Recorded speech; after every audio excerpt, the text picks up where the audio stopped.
তার সাথে পালাইয়ে গেছে। মাইয়া লইছে দেশ থাকতে থাকতে দিন টানিয়ে লইয়ে দিতাম পিড়েই হোক মারিয়ে হোক। যে ওই হিন্দু ছেলের সাথেই গেছে পালাইয়া, ওই ছেলেটা হিন্দু আর ওই মেয়েটা হচ্ছে মুসলিম, আমার স্ত্রী। ওদের বাড়িতে হাতে নাতে মোবাইল সহ ধরছি। 40 টাকা দেন গাড়ি ভাড়া, এই গাড়ি ভাড়া দিয়েছে 40 টাকা, এই নিয়ে এরপরে এই গ্যাস আমরা দুদিন সময় দাম যেটা আমার উজ্জ্বল যাইতাই আমরা একটা সমাধান দাম। আমার বাসায় কাজ করতো ছেলেটা, কাঠমিস্ত্রি। আমার বাসায় কাজ করার পরে ওদের ভিতরে একটা সম্পর্ক হয়েছে। আমি এগুলো ধরতেও পারি না, কিছু বুঝতে পারি না।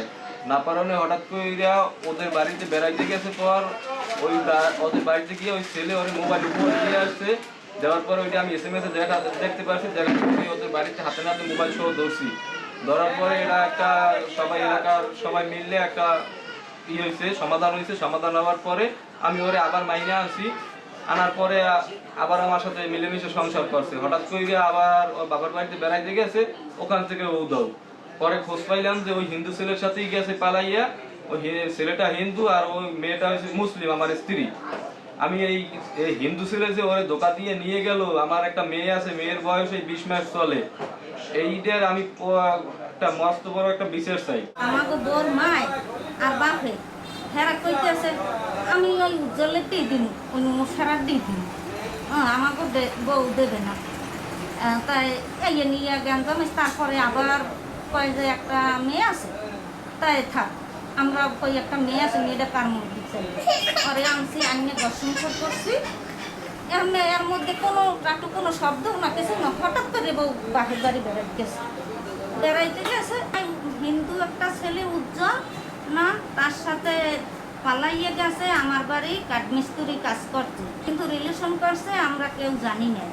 মেলা করে দুই বাপে যে হেবে গেছে, হেডে কোনো 40 টাকা নেছে গাড়ি ভাড়া, কয় 40 টাকা দেন গাড়ি ভাড়া, এই গাড়ি ভাড়া দিয়েছে 40 টাকা, এই নিয়ে এরপরে এই গ্যাস।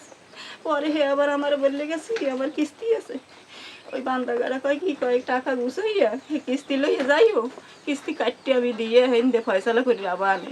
ও বাড়ি আর অনেক মানুষ আইছে, তারপর কই যে আমরা দুদিন সময় দাম যেটা আমার উজ্জ্বল যাইতাই আমরা একটা সমাধান দাম। আপনার নাম কি?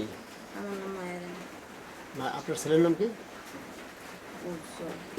মাইয়া লইছে দেশ থাকতে থাকতে দিন টানিয়ে লইয়ে দিতাম পিড়েই হোক মারিয়ে হোক। ঠিকানা না পাইলে আর কোথায় যাম, হেরাও বিচরে আমরাও বিচরে সোজা কর। আমি তাদের দুই পক্ষকে আমি তাদের বলছি যে তোমরা এই বিষয়ে জিডি করছো কিনা কোন আইনিবাদ, তারা বলছে যে আমরা জিডি করছি। মেয়ের বাবা আমার কাছে বলছে যে কিছুদিন 2 দিন আগে মেয়ে ফোন দিছিল মেয়ের একজন প্রতিবেশীর কাছে 4-4 একটা নাম্বার দিয়ে।